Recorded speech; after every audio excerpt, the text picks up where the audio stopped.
document their work with technology. Thank you. All right, so my name is Nastasha Tan. Hi, I'm Brendan. And we are both members of the Distributed Cognition and Human-Computer Interaction Lab and members of our committee. We're Jim Holland, Edwin Hutchins, and graduate students Gaston Cangiano, Adam Faust, and postdoc Nadir Weevil. So today we're going to be talking about our research, which is actually in the realm of life logging. So life logging are tools that help you track you.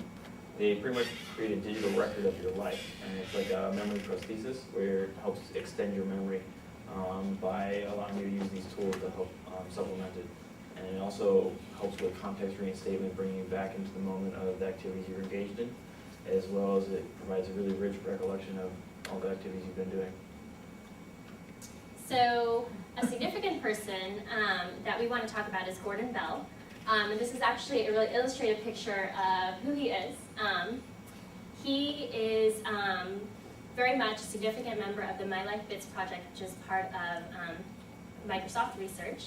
And since 1998, he's been digitally recording as much of his life as possible. So this includes everything from photos to emails to trying to scan his trophies. So he has this assistant that he hired to help him scan absolutely everything in his life. So now he probably has more than a terabyte worth of his life stored in a hard drive of some sort. And so he published this book called Total Recall, which basically talks about what if we can actually recall everything in our life, basically by being able to consult with these digitized records of a lot of things that are in our life. So this is only recently achievable. We haven't had the technology to be able to store or to be able to capture this kind of data previously. So now that we are in the era of terabytes where we can store vast amounts of data, we can go ahead and do these kind of activities. So we already do this, like life logging. So we do keep everyday records, whether you realize it or not. We all use email. Most people have various applications on their phones. They can check their email, they can talk to other people, type messages, everything like that. Social networks, Facebook, Twitter, all the pictures you take, everything like that. There's a lot of data already captured that's stored in a digital format. And then one of the ideas is just kind of a way to unite all this and to be able to access it and kind of look through it. Yeah, so you think it's completely insane that Gordon Bell is digitizing everything in his life, but we've already started to do that by interacting with the technologies that exist today. So the vision that comes with life logging technologies is that we want to capture everything that we touch, everything that we experience, and thought this visual was somewhat evocative of that. So one of the things is visual reminders. So we make Post-it notes. I know for myself, I email myself reminders so that I see them in my email. They're all over the place.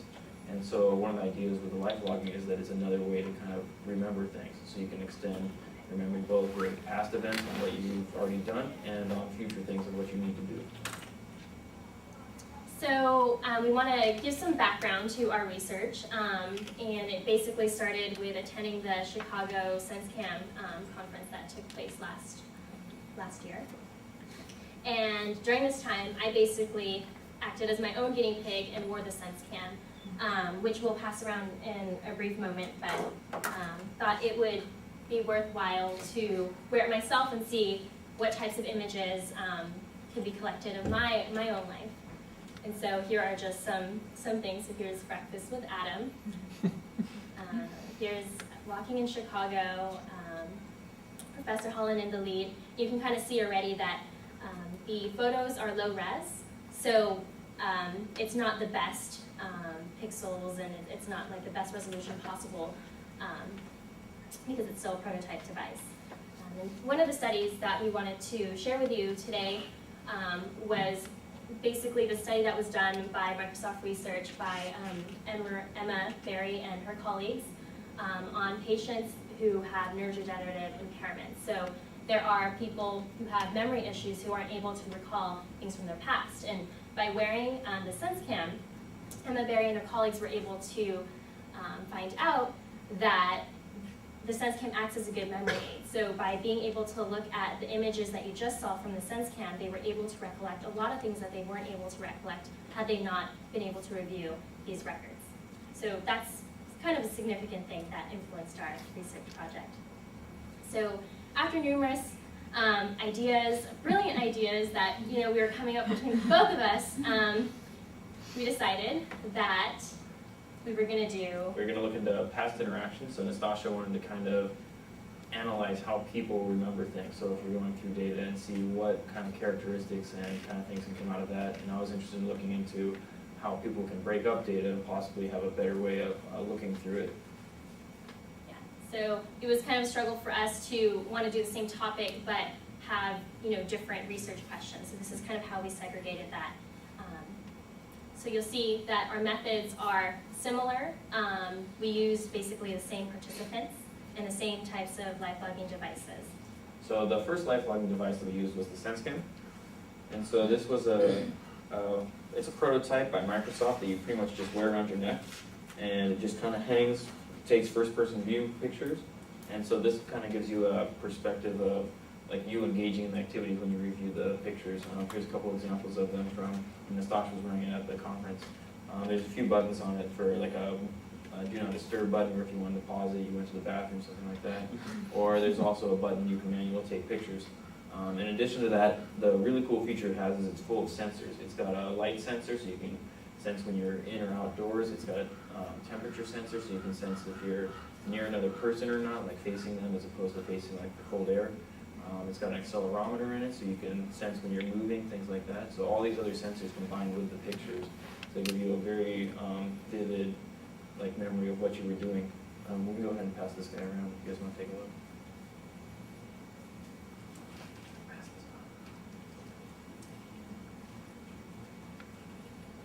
All right, so the LiveScribe pen, that was one of the other tools we used. So we tried to get a couple different types of tools in order to test not only the life logging tools in general, but how they kind of compare with each other, and for each of our respective projects, how they would interact and kind of give different results. So the pen is pretty much just a normal pen, except it's got a whole bunch of computer stuff in it. So you can write with it like normal, but you use a special paper that's got these series of dots on it that record your movements. And in addition to that, there's a little camera built at the bottom, and you have a interface on the bottom of the paper we can pass around. And so that allows you to go ahead and navigate through your data with the pen. And here's an example of some of the life logging data from our actual participants who was asked to use the pen to draw with. And so our third technology that we used was Activity Trails Lite.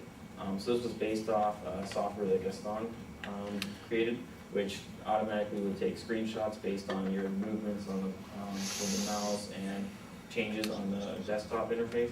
And so we ended up kind of changing it a little bit and going with one that would just automatically take screenshots every 5 seconds.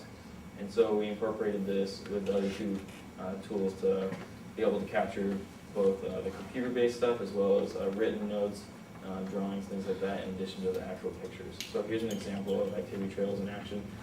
The only thing you can tell, like it's very non-invasive, you can tell that it's got the icon in the upper corner, and that's all that it does that's visible. And so it just kind of takes those screenshots as it goes. So we were very fortunate that one of our grad students, Adam Faust, was able to recode some things to make it a simple digital recording device, different from the activity trails. So how we pulled our participants.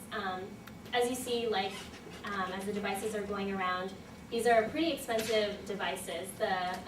Some of them are prototypes and they aren't actually commercially available. So we wanted to be able to select participants that were dependable, that could treat our devices well and could use it in a good manner.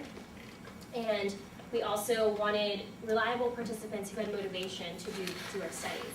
So given that we had certain devices, the 3 devices that we talked about, and a whole bunch of numerous activities from our friends, we decided to pair them up based on what worked well together. So obviously the LiveScribe pen couldn't be used for activities like soccer playing. It could be used for people who were really good at drawing, so we gave it to friends who already did those activities. SenseCam is something that's worn off screen.